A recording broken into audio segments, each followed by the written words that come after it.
fucking grab the fire. Like a lot of people want the flame, they don't want the fire. What was the switch between going from just being, say, a builder to a high-end luxury builder, working for these types of people? You've got to love it. There's hard days and there's good days, and you've got to enjoy both.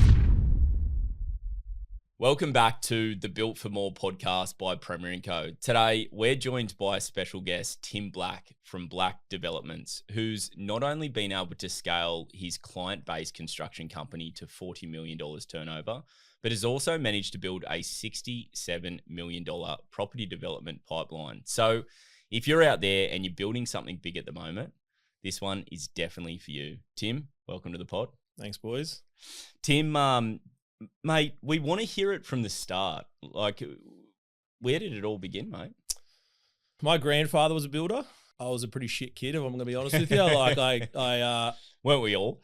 Yeah, we were. I just like to, I was always hands-on, like building stuff when I was younger. I actually used to play The Sims and build houses when I was like 10 years old. I remember that, all the old games on the computer. Yeah, I used to build these houses on The Sims. So I guess it was in my blood. Uncles were builders. From grade 10, my school holidays were pretty well me working with my uncles and stuff, which is good. Kind of paved the way for where I am now. Started my apprenticeship when I was at school. I got expelled from school, I'm going to be honest. But I started my apprenticeship when I was in grade 11, doing kind of 1 day a week type of setup. Went into finishing it 2 years after I left school, which is in grade 12. How old were you when you got expelled? In the middle of grade 12. Yeah. Finished footy season and then they got rid of me. So it kind of was coming for a few years, I'm going to be honest. Yeah. I was just always out there. I like to be out moving around. And I wasn't really an office kind of, or as a classroom kind of guy. Rugby league? Yeah, I play both, union and league, I just love being part of a team. Like I played basketball, water polo, all the team type of sports. Yeah, I've always loved it. How good was the water polo? I remember we had a pretty good team at school and we ended up going to state, and I'd never played water polo before, and you realise how much fitness it actually takes. People grabbing you under the water and you're kicking people. It's a bit of a sleeper sport. Yeah, you don't realise how tough you got to be for water polo, man. You get pulled under. And shout out to the water polo players. I haven't watched water polo since I played, but that obviously went into my carpentry apprenticeship, finished school, went full time, finished my apprenticeship when I was just over between 18 and 19. So I finished my apprenticeship a little bit early because I started obviously during school or to the back end. And I always wanted to be a builder. I love carpentry. I do love building things, but I'm going to be honest with you, I always kind of had the business mind. And, I'm not going to say I was the worst chippy, but I was always thinking of the bigger thing. But, I paved the way for becoming a builder, obviously, moving into a property developer type of role. But I did about 4 years on the tools with a guy, just me and him as a builder. We were building back then what were kind of $3-4 million builds back then, which is 15 years. So that's like the pinnacle of architectural builds. And I just fell in love with it. I just fell in love with architecture. I fell in love with, I guess, high end, one-off type of stuff, challenges. You don't really do the same thing ever. You can do it once and then move on to the next thing. And so pretty well did 4 years of a carpentry after my apprenticeship. Moved into a site foreman role for a big developer in Brisbane. Learned a lot of like the heavyweight structure type of stuff. Yeah, started my business when I was 24. I knew fucking nothing. I was so shit at business because I was always a hands-on type of person. Yeah, I had a lot to learn very fast. Yeah. What do you think was some of the biggest challenges when you first started that construction company? Yeah, it was definitely the transition between like being a hands-on person and doing the work to now having to run a business. And I guess I've liked numbers. I've always been relatively good with numbers. I don't know, it just appeals to me somehow. It's a weird thing that I have. That is like one of those things that you need to transition from being a carpenter / builder as a hands-on, put it together to actually running a company. Bingo. That was the hardest thing for me because I hated sitting in an office. I hated sitting in a classroom at school. I hated sitting in an office. So I used to push that to the side, and I used to just get out there and get in with the boys and build the houses. Yeah. And then you're like, holy shit, cash flow. And where am I pay the bills? And someone rings you, I haven't been paid yet. And like, oh fuck, where'd you send it? Who just said it? It's just a bit messy on the back end of things. So biggest challenge was transitioning from, being a guy that puts things together with their hands to kind of thinking from the neck up. That would have been one of the biggest challenges. And the second challenge would have been the fact that I started my business when I was 24 years old. And, you're sitting across from a client trying to pitch a job and they're 40, 50 years old and they're looking at you like you're their son. Pretty much they've got a son your age and you're like, oh, like how are you trying to sell yourself that you have the experience to do, to execute what their family home's going to look like. So just pivoting and adapting that type of thing, I lost a pitch so many times and didn't win. And you kind of get to that point where you're like, fuck, this is just, you got to be really resilient in other words. They were the biggest challenges. Who was your first hire? I had Steve, who's now my business partner. Yeah. Nice. And Luke, Luke kind of came on just before Steve, and he was our apprentice. He was with us for 8 years. And he was like just this little quiet kid. I don't think I ever heard him complain once for like 8 years. And then I had Steve, who when he started me was this little quiet kid too. So there's like kind of like arrogant, boisterous me, and then these two little quiet guys. It was really, really wild on job site. It was weird. Luke's moved on now. He's doing his own thing.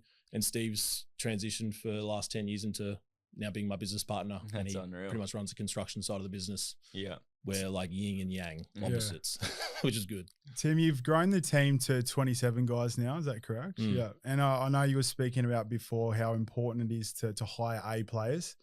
I guess as a business owner, the whole goal is to get your time back so you can focus on what's important, right? And you've clearly done that quite well. So when it comes to hiring, what are some things that you always look at when it comes to looking at who your next hire should be to make sure that they actually are an A player? So a good question. So I used to think about this a lot differently when I was younger and not as smart with reading personalities. And I used to hire people who were awesome. If you were good at your job, good at your hands, I used to hire you. That was the people that I would hire, right? So I ended up, 2 or 3 years in the business and I had like 6 guys working for me and they were all really, really good at what they did, but they were like completely opposite personalities. Miserable vibes on job site. They just didn't even like each other technically. So what I kind of worked out was you actually can get more out of 5, let's call them B players to start with. You can get more out of 5 people who have a good character, like the characteristics about them are good, their personality is good, rather than having, 5 roosters on a job site and they all kind of butt heads and it doesn't work.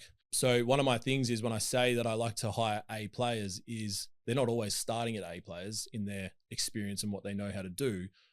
But if I can see them molding in and people come to me, for example, working for someone for 5 years, right? And they come to me and they usually come into me after their 6-month review and go, I have learned more in 6 months than I did in 5 years with that other person. Because I don't want people sitting in a corner getting told what to do. They're not sheep. That's what I mean by having A players. I want to have 27 people who can individually do things themselves. They're not getting babied. They're not just, it's this thing with carpentry apprentices. They sit on a broom for 3 years. They fucking learn nothing. They're literally laborers. That's not how you evolve people. I don't want that. And we don't do that. Because in 3 years' time, we've got no value out of this person. They add no value to our business. Same in the office, I do the same thing. I have people who come in who don't know how to do everything that we do and how we do it because we are quite structured. But what I look for is this person teachable? What's their personality going to be like? And are they going to sit in a fishbowl with the other 8 people swimming around and swim in the same direction? That's what I look for. And it takes a lot of training. I'm hands-on in my business. And I think a lot of people these days try to step back from their businesses because they have, things in their life change. They get a bit older, whatever it may be. And they expect to put all these people in and go, oh, just do this for me. I'm just going to step back now. You can't do that. You got to find every single day. I'm like, okay, this person's not gelling with that person. Let's do something about that. This process isn't working because that person's not hearing enough or whatever it may be. And that is creating A players. They're not always starting at A players, but I don't really want an A player and someone who just sits behind and watches because you just well, that's people management, right? The better you get at managing teams and managing people, the easier your business will run. What I've been learning over the last 2, 3, 4 years is like psychological, emotional, like intelligence with people. Like I'm the first person to be quite irrational. I used to be quite irrational with stuff and some people will probably say I still am, but I think I'm just passionate, but I have learned to deal with certain personalities in certain different ways. Now I can be overwhelming to a lot of people. I get that. Like I'm pretty passionate. I'm very direct. I'm one of those people, if I say I'm going to do something, I fucking do it. Like I don't bullshit around things, but some people can't handle that. And some employees in my business need it a bit softer. Some people in my business need it a bit harder. This is where, in my opinion, having a business partner is like literally unbeatable because Steve is very calm. He is very detail orientated. Everyone knows what he's doing from 6 a.m. till it's in his calendar to the hour. Like he is so everything's relegated.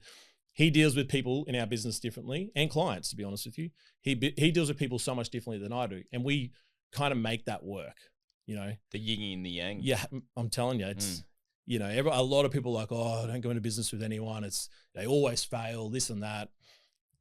I don't know that. I don't agree with that. We're upfront with each other. I think everyone has an opinion, right? Yeah. And obviously, Joe and myself, we've known each other since we were like 7 years old. We might not always agree, but at the same time, if we push our ideas together, eventually we come up with a better idea. 100%. But I think a lot of people aren't willing to do that when they go into partnerships, and that's why they go wrong.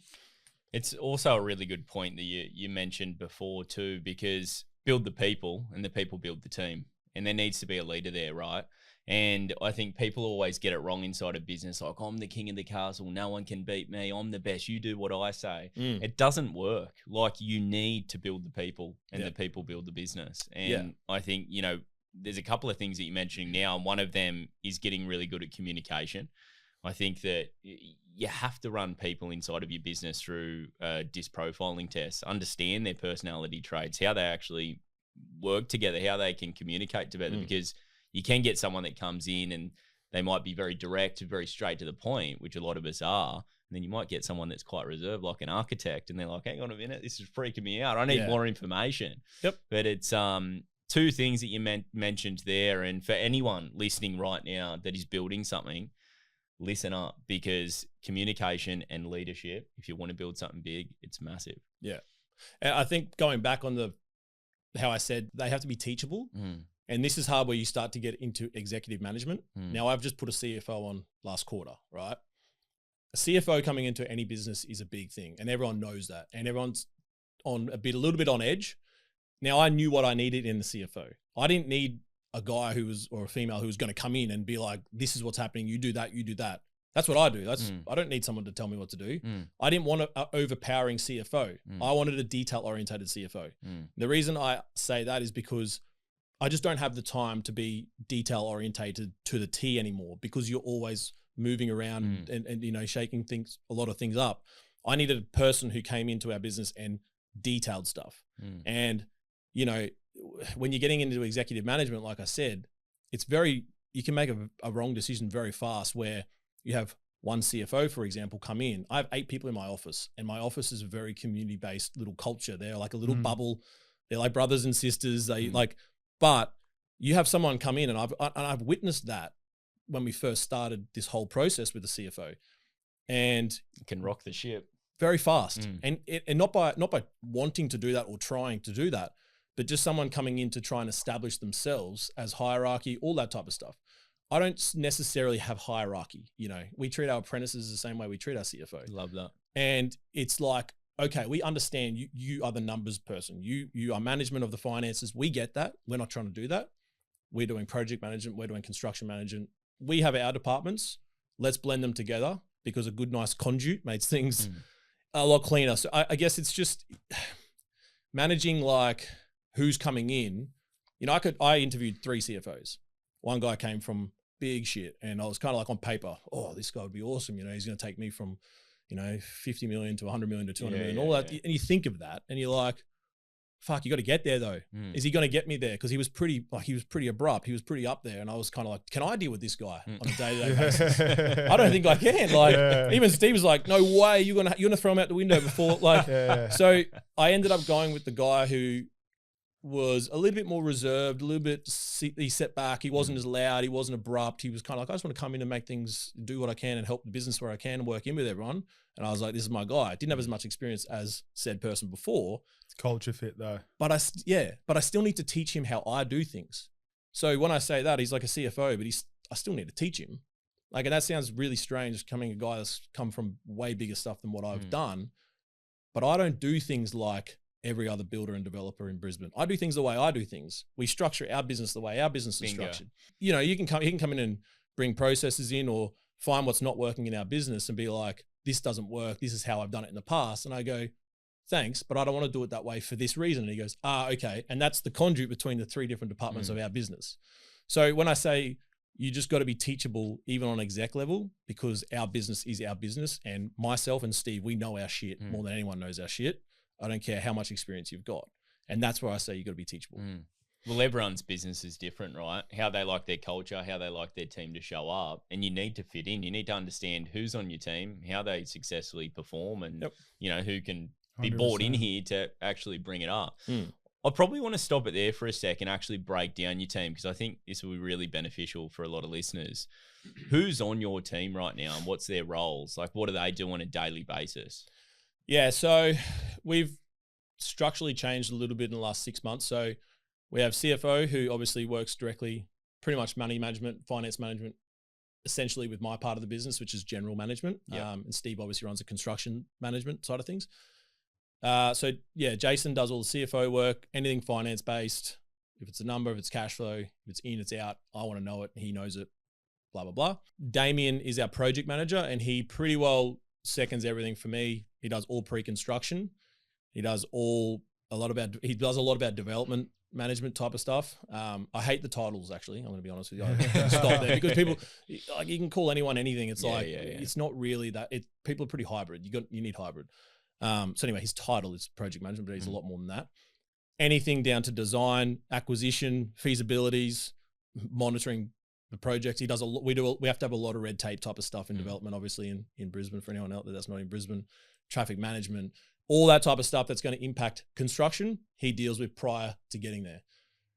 They're my main two management level on the back end. And then Steve, my business partner, does all construction. Trying to explain Steve this guy's like, you seen Alan from The Hangover, and he comes down and he says, that's Steve every day. He is like, he's just dynamic. He's a sponge. If he likes to know a lot about a lot. I like to know a little bit about a lot, but he manages everything on construction day to day, schedules everything. Every contractor, he needs to know what they're doing when they're there, how late they were, whatever it may be. He pretty well manages a lot of the client stuff on site. Architect pretty much goes direct to him. So we try and filter a lot of things through. Otherwise, everyone starts going a bit rogue. Client goes to a foreman, and a foreman goes to a carpenter, and then blah, blah, blah, and it gets away from you. And then James, who is our construction manager, he's been with us pretty much just after Steve, been with us about 8 years. And he pretty well runs everything with Steve.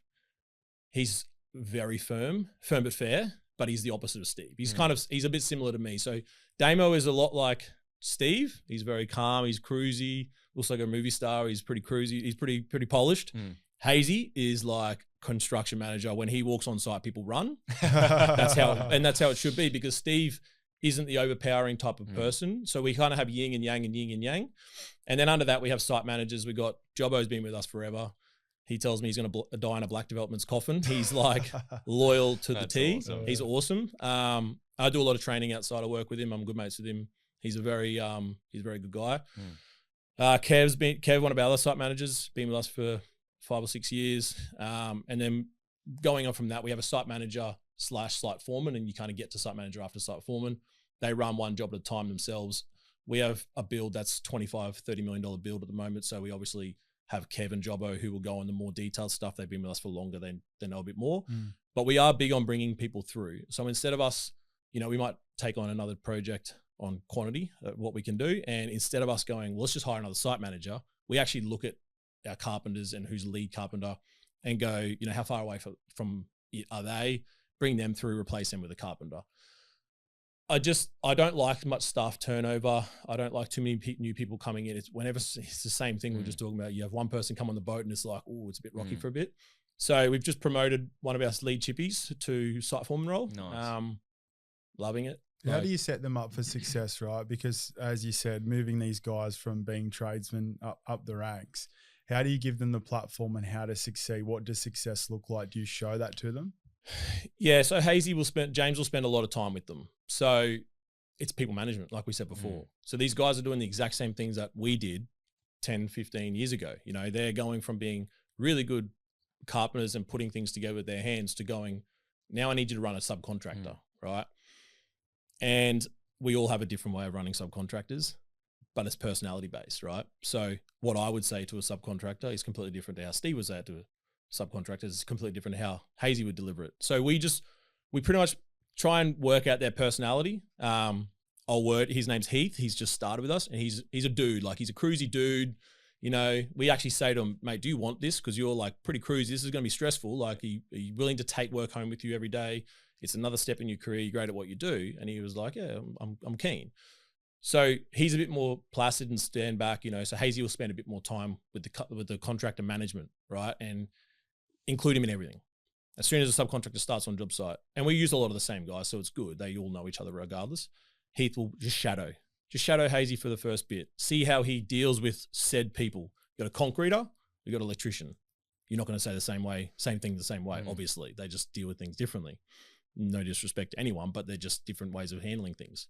So it's just about literally shadow and spend time and sponge. Because if you can get a sponge, like Steve's a sponge. Steve will just listen. Steve will hear something from someone that's got absolutely nothing to do with his life, his career, but he's interested in it and he thinks he can better. He'll just sit there and listen and he'll sponge it in. And you just do that, and just data banking, things like that. So, you know, you've got to be able to learn how to adapt from putting things together and dealing with carpentry and carpenters and managing that to go, right, now you're dealing with subcontractors. Those motherfuckers will try anything to get around you. I'm telling you, anything. Like, I don't deal with the construction. I still have them ring me sometimes about something. And I'm like, are you ringing me because Steve, you've got the answer from Steve or James that you don't like, and now you're ringing me about it? And that's it. You got to work that out, you know? And then you got to stand on business, because when you go from being a site manager, from a carpenter to a site manager, right? You don't have the respect from the subcontractors. I'm just going to use the subcontractors for example. You don't have that respect. Same as a client. You go into if you get promoted, you don't get a new title and everyone goes, oh, we'll treat you differently. Nah. You've got to earn that shit. Bingo. You've got to earn it. And that's the thing. They kind of go from, and we see it all the time. Some of our subbies are like, oh yeah, we have blue shirts. Our site managers wear blue Bisley shirts. Our site carpenters wear black development shirts. I actually wear the same as these ones. And it's so funny. You see them get a blue shirt. And they get a bigger chest as they get a blue shirt. New kid on the block. Yeah. I like that. I'm like, it's good. Take that good with culture, pride, mate. Yeah, 100%. But our contractors laugh and they're like, oh, you got a blue shirt. And he's telling me what to do. And you're like, it's always this, what's going to happen? How's he going to handle this? So for the first like 3 to 6 months, you just stay very close to them. You don't want to micromanage them. You don't want to overpower them, because it's like you need to empower them.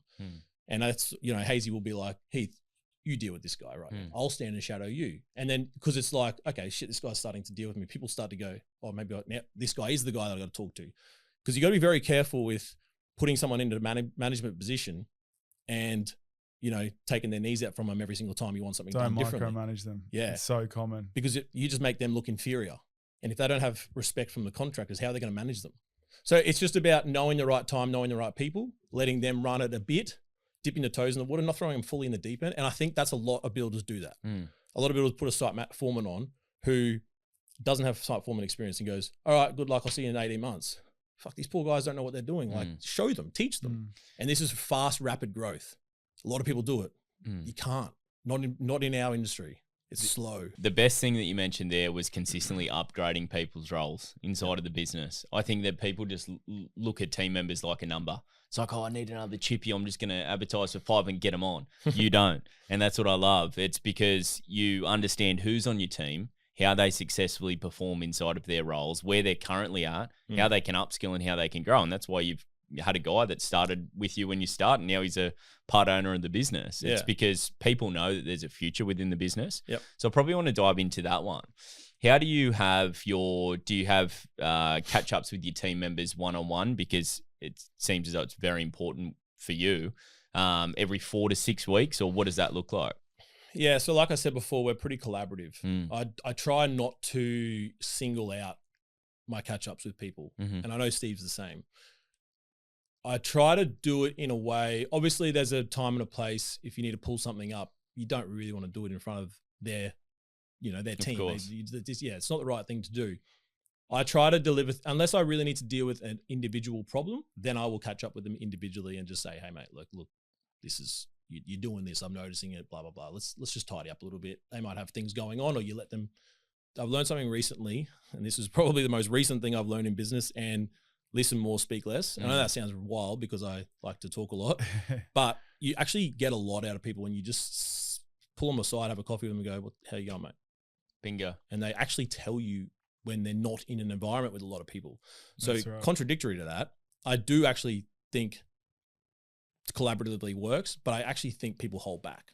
So for example, our project management team, we will do a fortnightly catch up, and it's usually on a Tuesday morning, and it's just with my 3 project managers, CAs, project managers, SMAs, whatever you want to call them, the title thing again.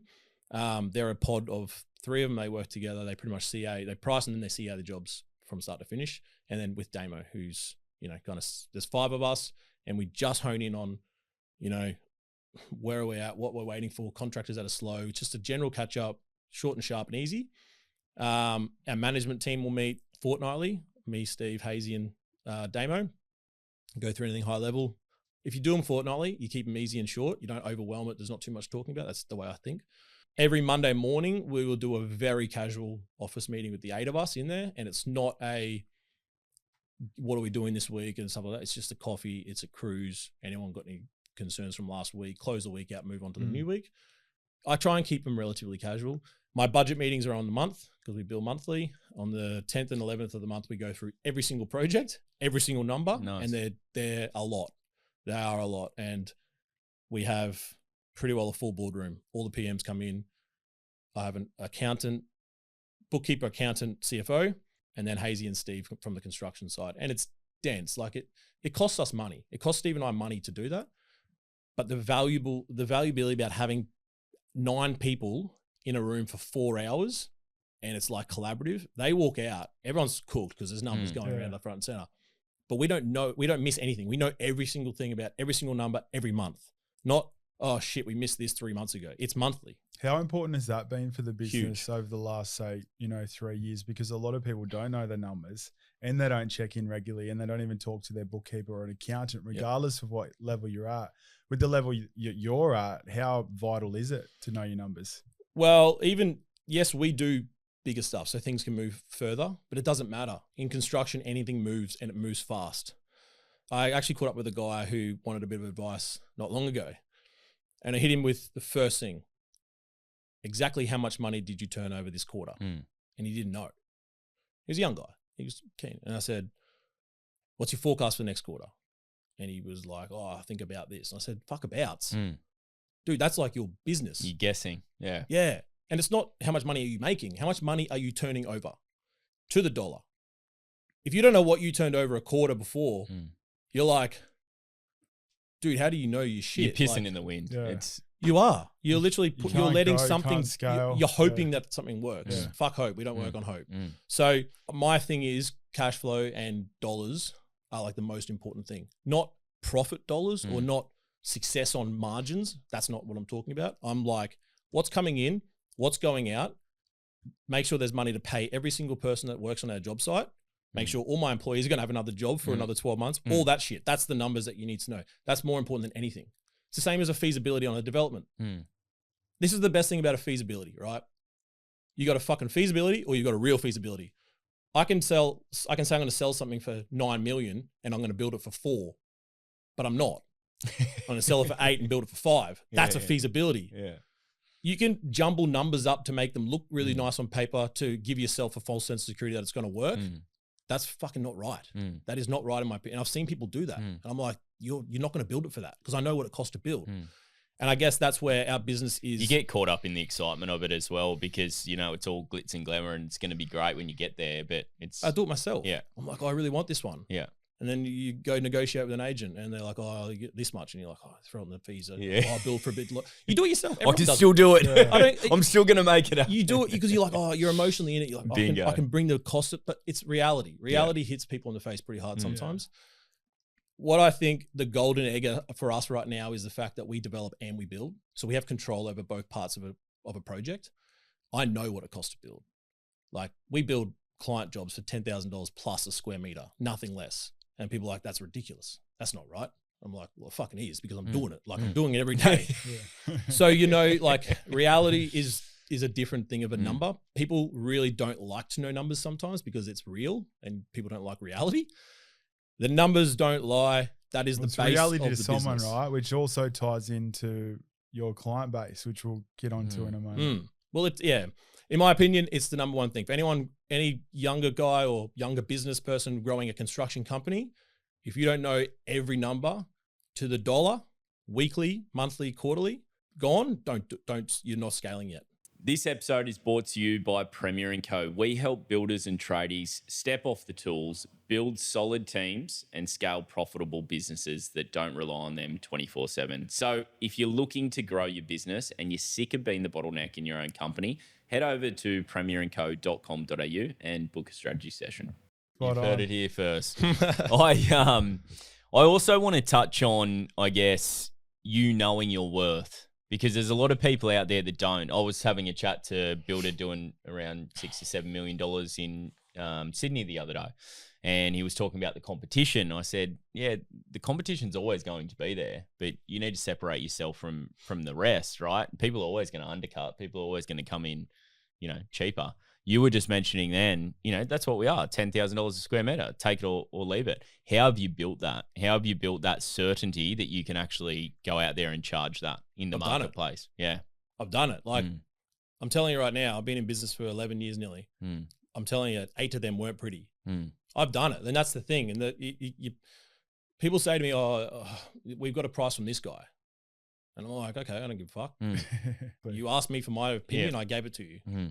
Whether you think my opinion's real or not, that's up to you. I'm confident in what I love it. To be honest with you, I'm not confident in, I'm not cocky in success of financials. That's not how I'm confident because I'm proud to stand in front of my business as the face of the business. And it's the product you deliver as well, and that's the difference. Yeah. Also, too, you mentioned there, because I've done it, I love that. You have to go through shit and actually physically do it to tell the true story. And when you do that, you have full-blown confidence. You do not give a fuck. Because you can walk in that room, you can say, well, look, you can go get that. That's fine. But I'm going to tell you this is going to happen. Bang, bang, bang, bang. And this is why you choose us. Bang, bang, bang, bang. You have the confidence to deliver because you've been there, done it, and understand it. But I've also made that many mistakes. That's probably why I know it. That's really important to say that because I've seen guys start businesses within the last 5 years, and the last 5 years in construction have been a fucking gravy train, in my opinion, right? And I've seen it and I've watched them, and then they get 5 years in and they're like, I'm so good, I can do this and that. Fucking, have you gone through a bad time, mate? Have you done a job where you haven't made any margin? Yeah. Because I'm telling you right now, that is a difference between because people get complacent. I get complacent at times too, because you have 3, 4, 5 jobs come in and you're like, this is good. My business is what my people are getting paid. We're growing organically and this is good. But I've also been at a point where I've been like that and the 5 jobs haven't been as fruitful as they should have been. You know what I mean? Like our construction team probably wasn't as experienced and polished off that they didn't deliver or back end or whatever it may be. But I've had projects where I've gone in at said margin, thought about it and gone, oh, this is awesome. 2 years later, didn't make what I was going to make, right? I don't go, oh, fuck this, it's too hard. I go, why didn't I make the money that I should have made? And then I fix it. And I'm always doing that. And that's why I'm not complacent. I have this saying where everyone wants to sit in the chair until you got to sit in the fucking chair. Yeah, love it. And it's true because everyone's like, oh, I want this, I want that, I want this. And it's like, okay, well, here you go. You're going to make no money on this thing for 3 years you put your heart and soul into. Now what are you going to do? You're going to be a bitch, or you're going to fucking work 100%. Out why you didn't work. And that's the thing. When you say you've done it, it's like, okay, I've done it, but I've also done it wrong more times than I've probably done it right. And you learn more like that. You mentioned there, Button, I love it. Like, yeah, cool. We made a mistake. We fucked up. Awesome. What did we do wrong? I don't want to repeat it again. I want to figure out what the hell I did wrong and I want to get better next time. Where a lot of people do fold. A lot of people, oh no, we went broke. Like, why? Why did you go broke? Is it because you're a shit leader? You didn't communicate with your team? You went out and quoted jobs because they were under budget? You consistently dragged back into the business and you didn't have the right people around you? Like, why? Why did it actually happen? Yeah. A lot of people don't sit with themselves and ask that question. I think a lot of people don't understand their why and why they're doing it, or they're doing it for the wrong reason. So when it does get tough, they just give up and throw their hands up. You know why they do it? Yeah, exactly right. They're doing it because they want to make money, not because they want to be a good builder or be a good developer or deliver good product or be a good big boss. Like they do it because everyone does everything because they want to make money. It's like the forefront of everyone's mind. And like I said before, I guess gauge my success, and I got a long way to go. I'm lucky enough to just be, actually I hate the word luck because I've put myself there, but I'm fortunate enough to be in a position where I can actually hopefully help some guys that are going through what I went through at 5-6 years. And I was almost like, fuck this, I'm throwing this in. It's way too hard. But I don't look back and I guess gauge my success on how much money I have, because I could have made fuckload more money doing heaps of other things. Trust me, I've done heaps of stuff where I'm like, do I believe in that or do I want to make money? And I've gone, I believe in that. And I want to stand in front of my business as the face of the business, like I said, and go, I have integrity, I have morals. Like, that is the biggest thing in success. That's how you gauge success, in 100%. My opinion. Because if you're not proud of what you're doing, it's like, well, and you don't love it, you've got to love it. There's hard days and there's good days, and you've got to enjoy both. Yeah. I think it comes down to this. There's 3 chippies sitting here right now, and builders. And it comes down to loving building shit.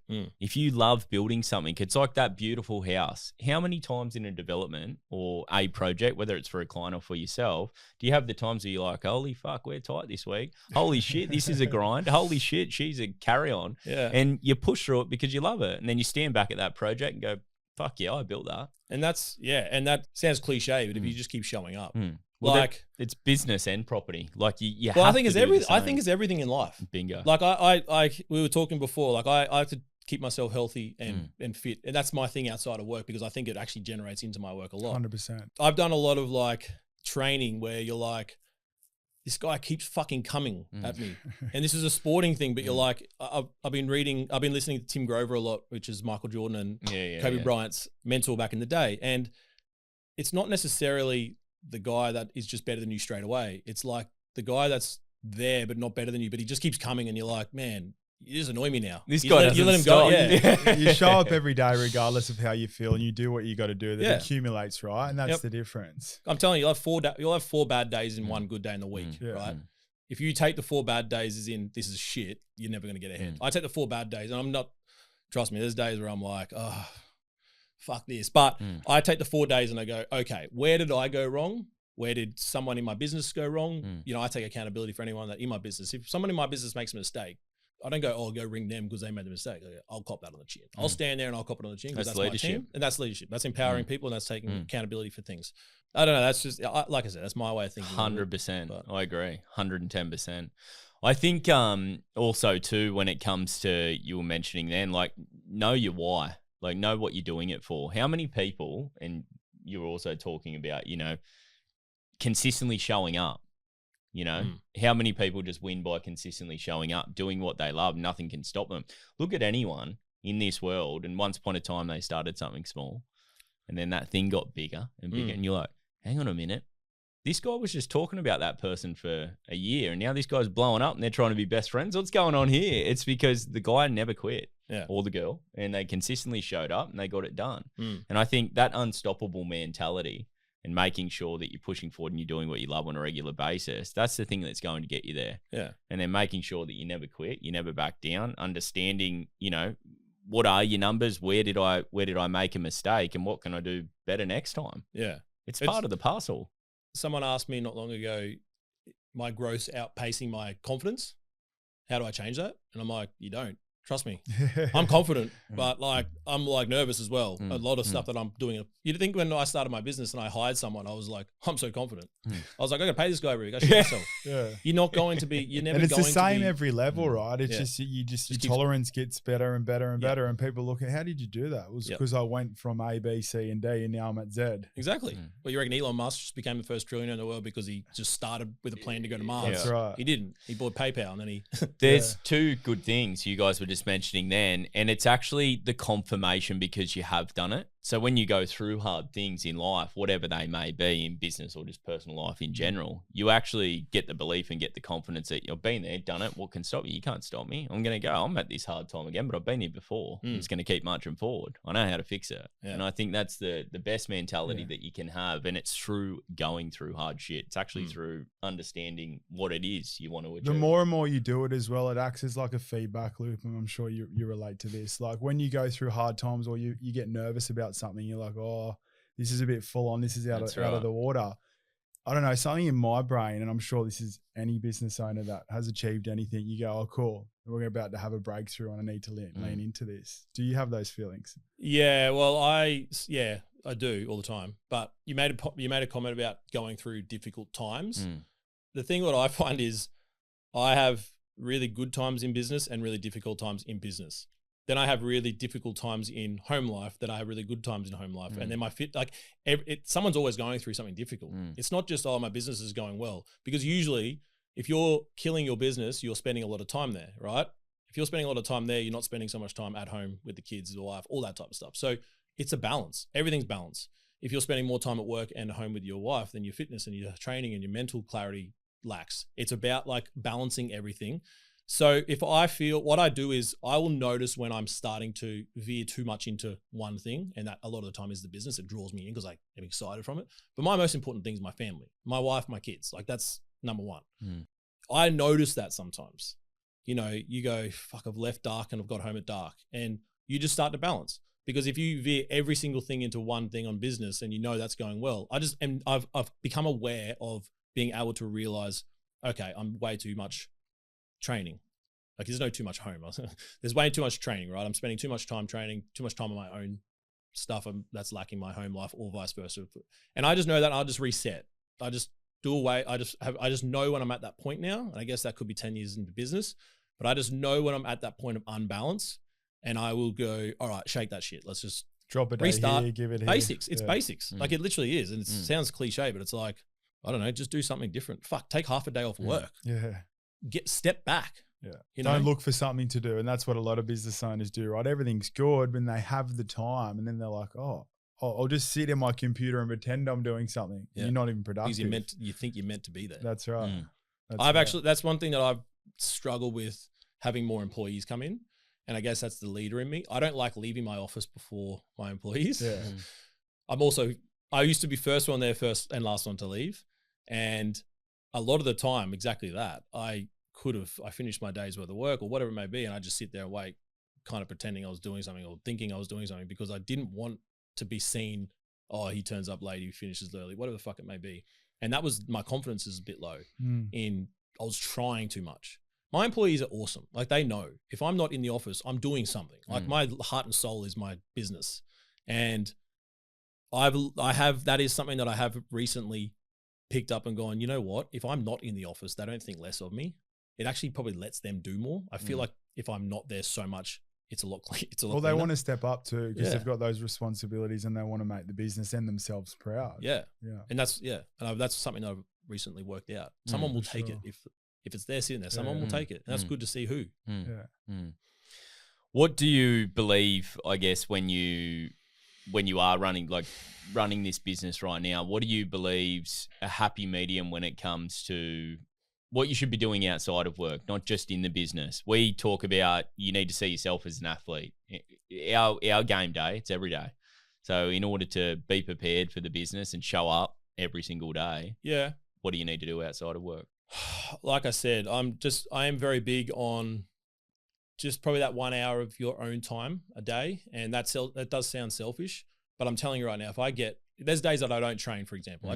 I'm up at 4 a.m. every day. My body, I like it. I like being the first one up. I just feel like I'm ahead of everyone. It's my thing.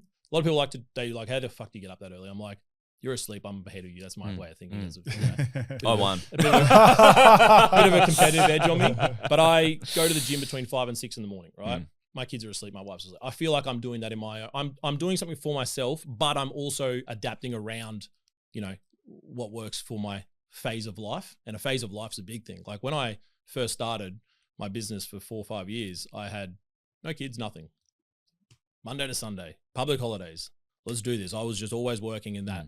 And then again, like I said, the difficulty is, you think your business is going well, then you have a kid, right? Or you get married or whatever it may be. You meet a chick. I don't know what it may be, but then you're like, holy, I can't adapt to this because I go to work and they're like, you got kids. You're like, if you have to be told that you've got kids or something's more important than work, you're doing it wrong. Like we all know it. We all fall and we just do it. But I just find that if I'm very routine, I'm very structured. I don't really party much. I don't drink much anymore. I've done all that. I did what I had to do when I was young. I'm happy now. But I find myself, if I go training in the morning, that's not me training in the morning.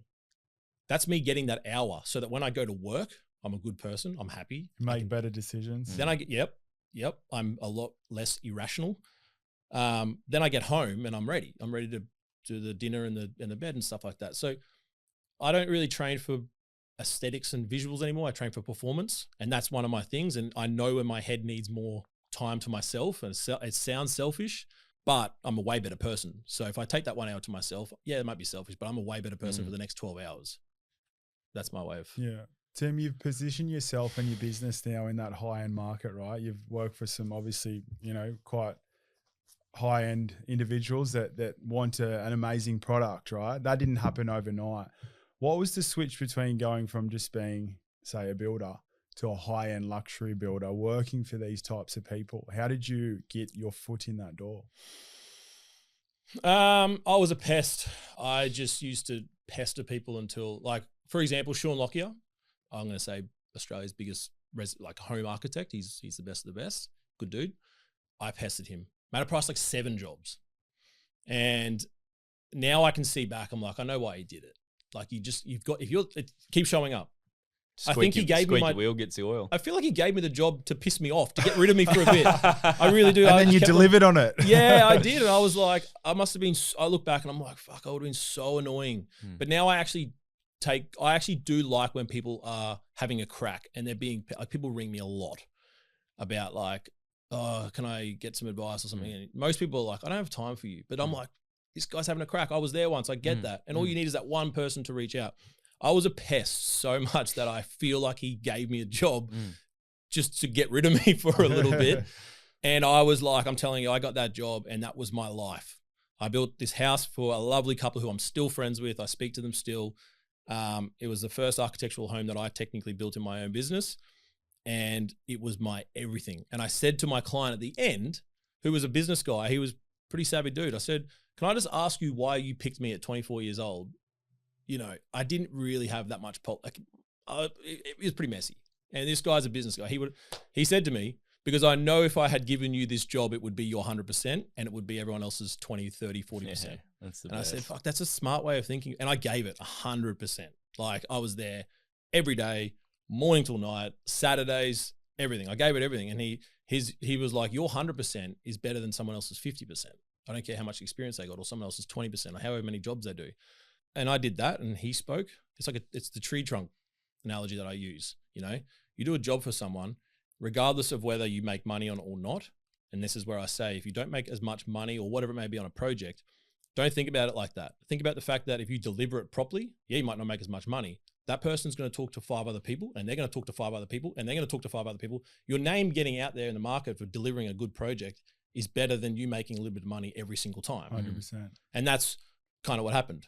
I delivered and I think Sean was like, holy shit, you're actually not too bad for a young guy. So gave me another one and then another one. And then I just slowly built on that. And it took me a long time. And I see people take on like 5 jobs, builders take on like 5 decent builds in 3-4 years into business. And I'm like, man, I'm going to watch this. But like, I hate to say it, they come and go pretty quickly because they realize people just don't want to take their time with things. For a young guy that's out there at the moment and they're trying to get into that space, how would you say is the best way to go about it? Because there's a lot of people just pestering architects at the moment. And I think people there's a lot of people in the industry. Like, mate, I was 21 when I started my construction company, and to now, it's like you were a rocket scientist back then when you had a building company at 21 and 24.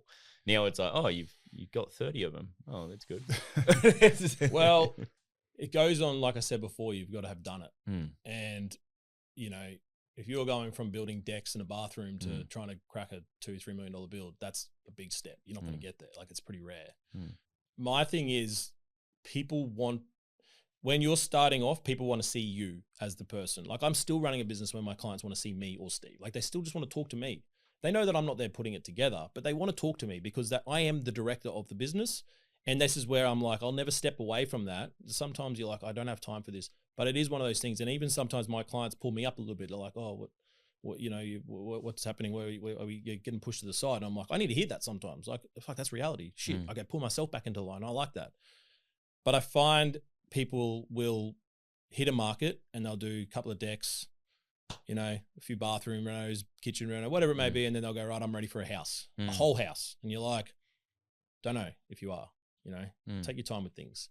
A lot of people won't like hearing that, but shit, man. You've got to crawl before you walk. You do. And you've got to, it's the runs and the ladder. It's what happens. It's you work your way up. Someone will give you a bite. You know, I know for me, I fell into an orthopedic surgeon ring. So they were like, oh, here's my money. And they trusted me on a project. And that's what built that confidence. I got one project, led into two, et cetera, et cetera. And I think that so many people do exactly what you said. Oh, I'm doing decks. It's like your whole marketing is decks and pergolas. Yeah. And now you want to go to a $5 million build. It's actually not going to happen straight away. But just on that, like, just because you get one doesn't mean you get another 5 behind it. You got to deliver on that. Like, if you're taking something that you're way out of your depth for, I'm going to say way out of depth. I was out of my depth when I started. I just worked it out. Like, I was like, shit, this is happening. But if you do it and you deliver shit, like, I made no money on that house. I'm going to be honest with you. But I was like, I knew I was, because I was always on the numbers. I knew I wasn't going to make much money on it 6 months out. I didn't start cutting corners. I was like, okay, this is PR for me now. This is solely branding, and I'm hoping I'm going to get another house after. I'm balls deep here. That's the thing. And guys will be like, I'm going to take a $3-4 million house on for my first one, get halfway through and go, oh no, I've priced this wrong, or I don't know how to build that, or whatever it may be. And they go, no, this all goes to shit, and it just falls over. Because I'm telling you right now, their attitude drops, right? And they get really upset over it, and then everything goes out the window. Yep. The wave of emotion in people's personalities for construction goes like this. Up, everyone's excited to start with, let me tell you.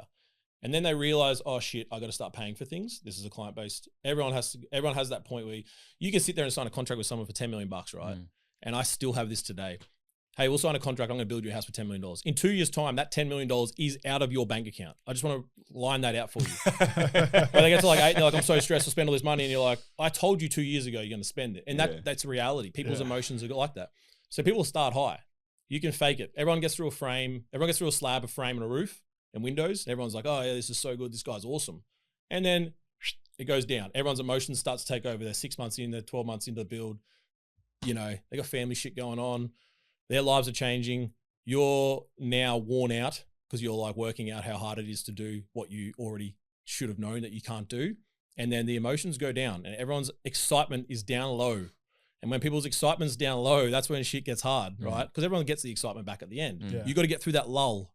And that is usually towards the middle of the project where people start to realize, oh, fuck, can this guy actually do this? Or you start to realize, can I do this? Or am I going to make money on this? Or whatever it may be. You got to get through the hard shit. It's not just always good. So you start off projects on a high. Everyone always does, right? They love you. Shiny you're the best person. Yeah, you got to get through that low. You got to make them feel comfortable at that low period. And my thing is, this is one thing that I say to all my staff, if you start your correspondence with someone, just remember, that's your correspondence for 3 years, 4 years, however long the project may be. I hate sales. Like I hate sales pitches and people and shit like that. I just don't like it. You know why? Because they sell it, you buy it, they fuck off. I hate that. And it's just something that I don't like in my business. My thing is, if you start with the bar there, that's expected for the next 2, 3, 4, 5 years, however long you're going to work with that person. Start real. You know, give them a customer service, give them what you plan on giving them for 3, 4 years.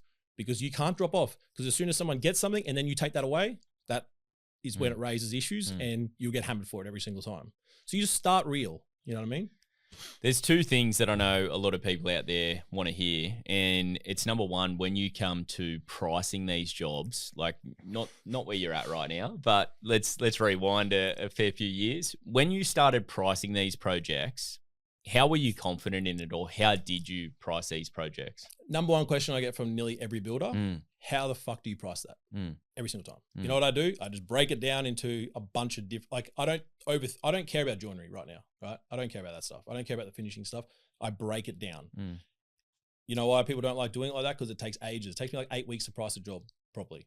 Like if I'm pricing a $10 million build, it takes me 8 weeks. It doesn't take me 8 weeks. It takes 2 of my team members 8 weeks. And people can't fathom the fact that I pay 2 people for 8 weeks to price a job properly. Those wages are huge. If that doesn't come off, it's in the hole. My thing is just keep everything basic. Everyone gets a big package and they go, oh, shit. Look at the finished product. Look at the 3D renders. Don't worry about the 3D renders. Worry about the engineering first. Look at the engineering, because no one likes looking at the engineering because it's messy, it's hard. But no one worries about it. Everyone's like 3D renders. 3D. Exactly right. That's where the money goes though. You tell me any construction project that's blown out hasn't been in the first quarter of work. Earthworks, concrete, formwork, things that are inevitable to you controlling, right? That's where people fail. So people fail from the start. You fail the first quarter, the next 3 quarters of that project are miserable. That's what I do. I go, okay, I love the 3D renders. I love seeing the end product. I'm all about that, the outcome. Don't forget about the journey because that's where it'll make it or break it. I just break everything down. I bring things back to basics, and I have perfected it over a long time. Like we now price in 5D. So we scale all of our stuff. We model everything up. It's pretty advanced. And I have 2 guys in my office who are like wizards, IT nerds. They're pretty smart at.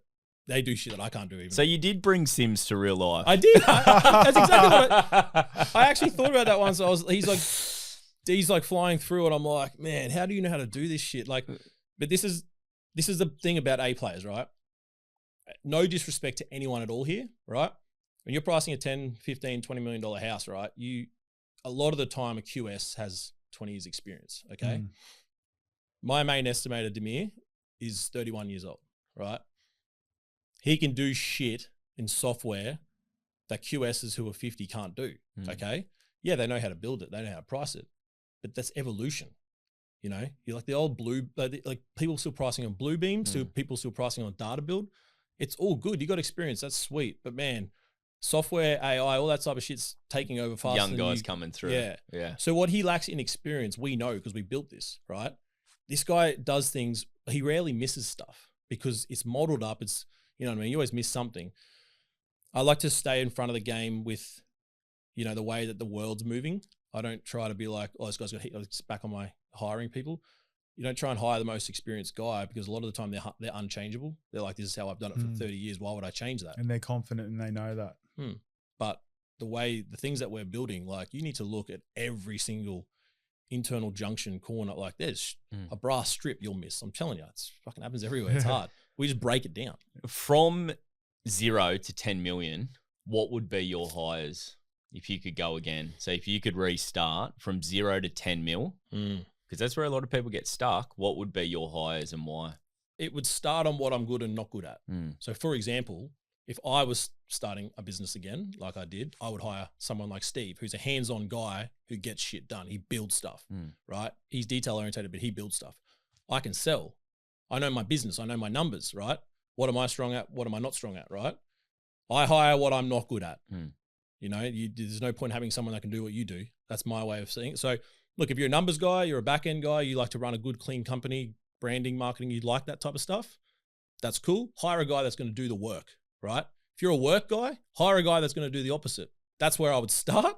A girl, sorry, I'm not like females in construction are probably better than most of the blokes these days. But I just hire the opposite. Number one, hire what you can't do as good as someone else. Then evolve from that, right? I see a lot of people go, oh, I'm starting my business. I got 2 carpenters, an estimator, a CA, and an admin. And you're like, okay, bro, it's the wrong way. Like you do that shit. Get in there and you do your own admin.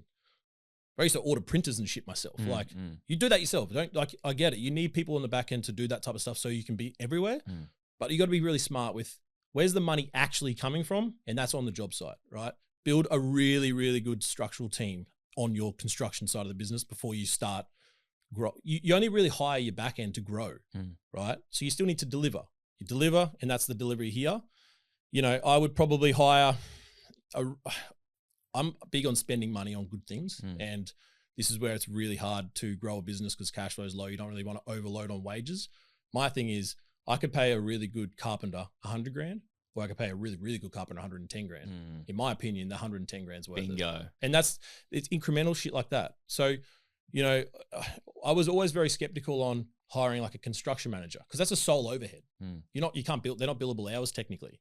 So you bring a construction manager in and you're like, fuck, I need this much margin to pay for this guy's overhead. It's not a direct cost of the job that you're getting back.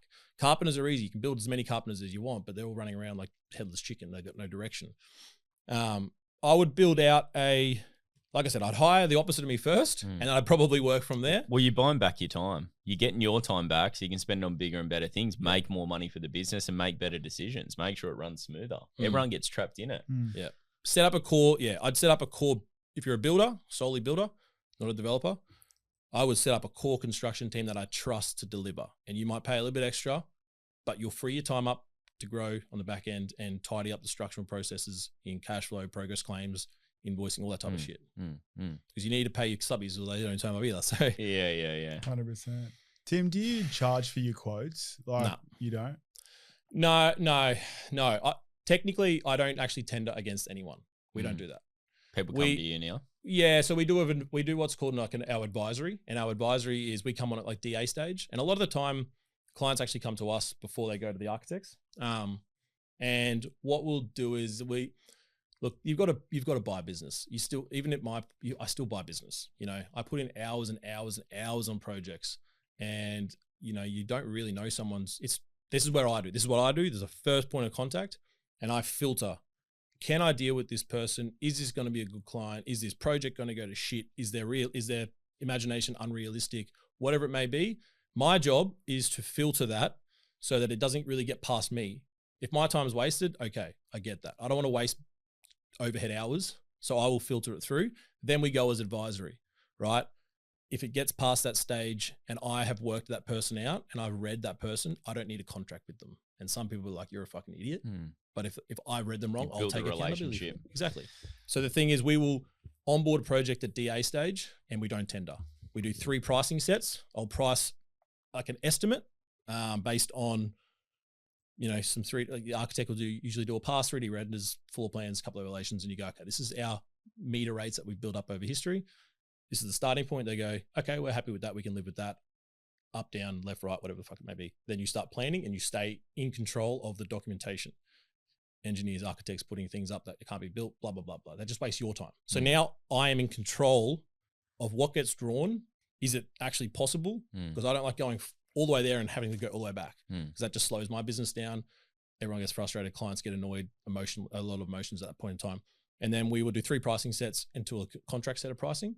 And, you know, there's been projects we've got to the second pricing set and you've lost control of design, or, you know, you got soil tests in the grounds. Like there's heaps of shit like that.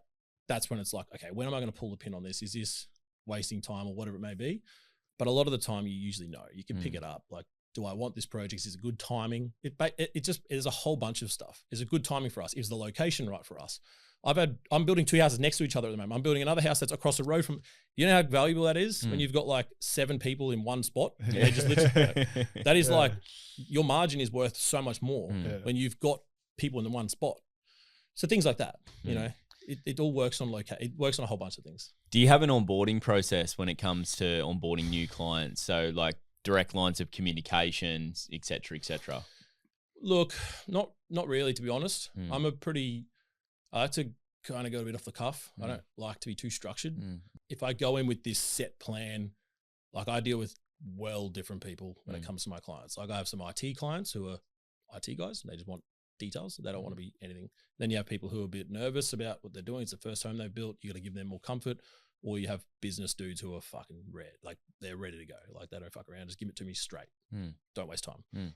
So I don't like going in with a set direction, because you find yourself delivering one method to 3 different personalities. I'm kind of raw. I like to be raw. And I like to do that because, to be honest with you, I'm being myself.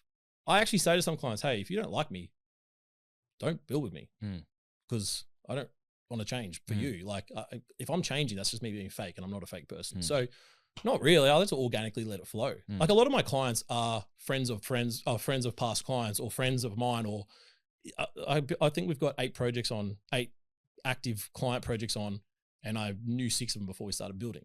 It's kind of like, well, what's your biggest build at the moment? They're all as important as each other. I do just want to say that, like, just again, based on dollar value, that's not what makes a job more important than anything at all. Benefit of this, the clients are actually the biggest legends ever. We're building a house up in Mount Cootha, and it'll be between 20 and 30, somewhere around there. It's moving around and changing and adding on. And this thing is like some 10,000 square meters up in the bush, cruisy, so quiet, nice and calm. And it's like a full estate. It's pretty much an estate. Yeah. Insane. They got a fair few kids, and it's like, they're all different ages. So like this thing's now like, it's a palace. It's sick. And we've been working on it for a long time, and the clients really trust our process and who we are. And that's the biggest thing. Like, it took us 12 months to get the job started. So I was dealing with the clients for 12 months and you know, there's a lot happens in 12 months. And then you start building. Like, I was literally talking to my client, her the other day, and she was laughing and she's like, oh, this has been like 2 years. Like, she's like, oh, one of her sons asked when we're going to be finished. We haven't even got out of the ground yet. We're still, we're still moving dirt around. And she's laughing, and I'm like, I know, this is like, you're like part of the family. By the time you finish these things. Yeah. This would be like a 4 or 5 year process for them. So you literally are part of the family. Yeah. Like, it's, and this is what I mean. If you don't get along with someone personality wise, that's why I don't want them to have to deal with me. Some people can't deal with me. I get that. Like, it's a relationship. It's exactly what it is. What got you into property development? Like, where was that transition? I did like a school. I did this careers thing when I was in grade 9 at school, and it was like, what do you want to be when you grow up? And I said property developer. Yeah. And I remember it, and I think it's because I just like transactional business. I like negotiation part of. I love housing. I love real estate. I love anything to do with living in, you know, a luxury. Like, that's my core. And then it's kind of like, well, I'm here now. The next step is this. I do like the negotiation side of things. I find it really keeps me pretty stimulated. Yeah. You never know what you're actually getting told is true, and you're like, it's like, I used to play poker. I'm shit at poker, but I'm developing. But it's like that psychological thing. And again, like, I'm not developing high-rise buildings or anything like that. It's not the fact that I don't have the capital to do something like that. It's just not where I'm at just yet. I just like keeping things in a controllable environment, because that's the thing. I'm like my client-based construction company, I could, without sounding like cocky, I could pretty well run with my eyes closed almost. Like, we have day-to-day problems that happen and problem solving in our builds because they're so complex. But developing is like, man, you make one wrong move and everything, 10 years, like, it doesn't matter how much money you've got, because if you've got a set amount of money, you're usually doing a development around that.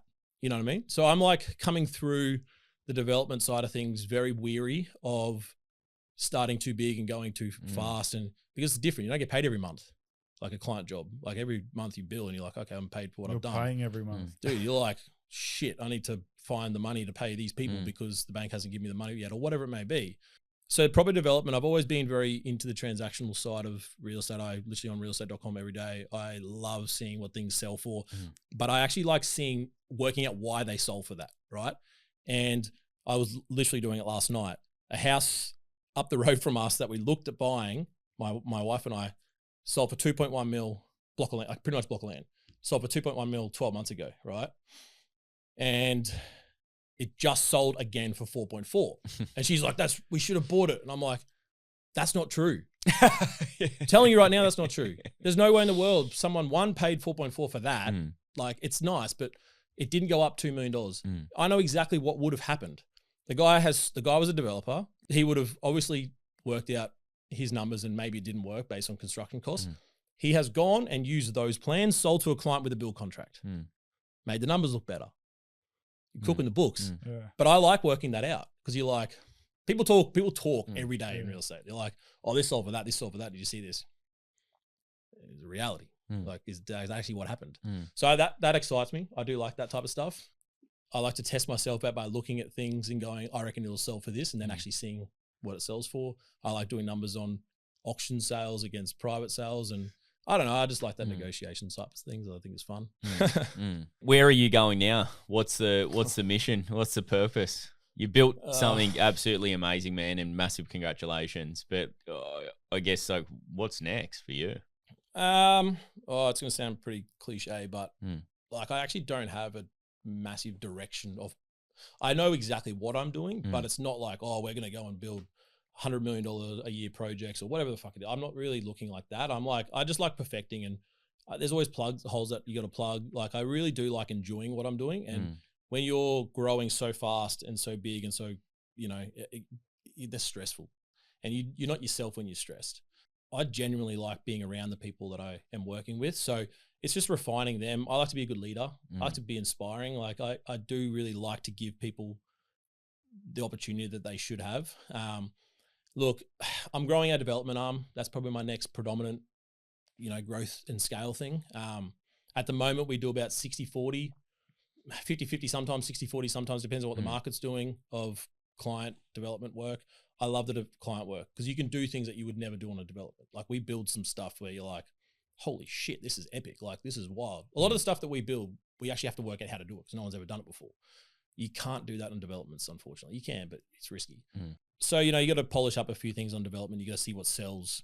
You know, you probably wouldn't do what you would love doing as much when it comes to the development thing, because you need to make sure that the numbers stack up and come back. But yeah, just growing out my development arm, you know, we'll probably start to level up the playing field to 50-50 development and construction, and then we'll pivot a few things around in the next couple of years. But I just want to monopoly the high-end client market in Brizzy. Like, it's, you know, there's not all that many of us that have the resilience and, I guess, the commercial capacity to be able to do what we do. Like, so I just want to double down on that. What about outside of work? Oh man, a lot of business owners struggle with that one. I have honestly done like the same thing for like, I've just always done the same shit. Like, I'd love to start doing a bit more traveling with my family, my kids, but my youngest is 1.5, and anyone that's been on a plane with a 1.5-year-old knows that that's like torture. That's not like, you don't do that. I don't know. I really like putting myself into, like, I've always done like combat training. I've done boxing for years. I just started doing Brazilian Jiu-Jitsu, and fuck, I am getting hammered. Like, I am, but you know what? It's another challenge. I just like to keep myself, like, I like being the best at everything because I'm competitive, but I also like getting myself in a position where you're actually shit. You're vulnerable. So now you're like, oh, now I need to be good at that. So you're like, it keeps you stimulated, keeps you firing. I just like showing my kids that being healthy is a good thing, standing up for yourself, being like, you know, I don't know, I probably roundabout answered the question, but personally, nothing really. I would really like to continue just to try and being a really good dad, and like my wife's goes through the ringer every day with having kids. Like, it's a pretty hard thing to do, going through 4 and a 1.5-year-old kid. I'd like to be able to separate myself a bit more from personal life and business. Like, I do have a lot in my head, and I would like to try and get a bit better at leaving it at the door, because it is very hard to do. I'm telling you right now, there is not one person who's a father or mother and has a business and a busy lifestyle who can't just switch off. Like, there's not many people that can do it. And that is a very hard thing to do. So personally, I would like to do that better, but I just like turning the screws. I like being boring. Honestly, I really do. You know, I probably don't see my mates as much as I could and should or want to. That's just something that comes with growing your business. We're all very busy with our businesses. We know that it'll come back when we're a bit more successful and we have more time on our hands. But in particular, nothing different. Just keep kind of grinding and cruising and doing what I do. Like, yeah, no, thanks for sharing. Yeah. What would you say then to any builder, carpenter, tradesperson out there right now that's looking to have a crack, or, you know, might be 8 years into business and they've been floating around that $10 million mark, or they're stuck at a point, or it's a little bit grindy now? What would you say to them people? Fucking grab the fire. Like, a lot of people want the flame, they don't want the fire. Just have a crack, man. Like, what do you got to lose? Like, I think of everything as in, if I do that, what is the worst outcome? And a lot of the time you're like, oh, that's actually not that bad. And that will settle a lot of people down. At the end of the day, you know, a carpenter who's working for someone, for argument's sake, might be at a lead position part, and they might be going, oh, can I run my own business, this or that? Have a crack. Just do it slowly. Don't outlay too much stuff. Don't go too hard, too fast. You may like it, you may not like it. What's the outcome? You don't like it, you go work for someone again. You're probably going to get hired by the same guy. There's that much work on. If you're good at what you do, you'll get there. Just, it sounds cliche, but man, just do it. Just go. Like 100%. Man, I was shit. I was so bad when I started my business. You just learn. Throw yourself in there, and you're just like, oh fuck, I got to swim now. Like, you've literally got to do it. But I just say start small. Like, everyone wants the Ferrari and all that shit in the first year. Like, you don't get it. And you think you got it because you have bass money saved up, and then you get a bass bill. Bro, I was like literally, shout out Albanese. Man, I was yeah, well, but like, even you're like, oh, I'm doing really well here, and then you get a bill from the ATO for bass. Yeah, What's bass? yeah. You're like, that's GST that someone's paid. And then income tax. And you're like, oh man, I actually have nothing. It's just going to go back straight out. So just take your time. Take your time, have a crack. You got nothing to lose, honestly. It's a good time to do it too, because the market's pretty hot. A lot of people can't, everyone's at capacity. So now's a good time to do it. And over 10 years, you can achieve a lot. Massive congratulations, man. Thanks so much for coming on the pod, Mr. Black. Appreciate it. Appreciate it, boys. Thanks, man. Cheers. Thanks, guys.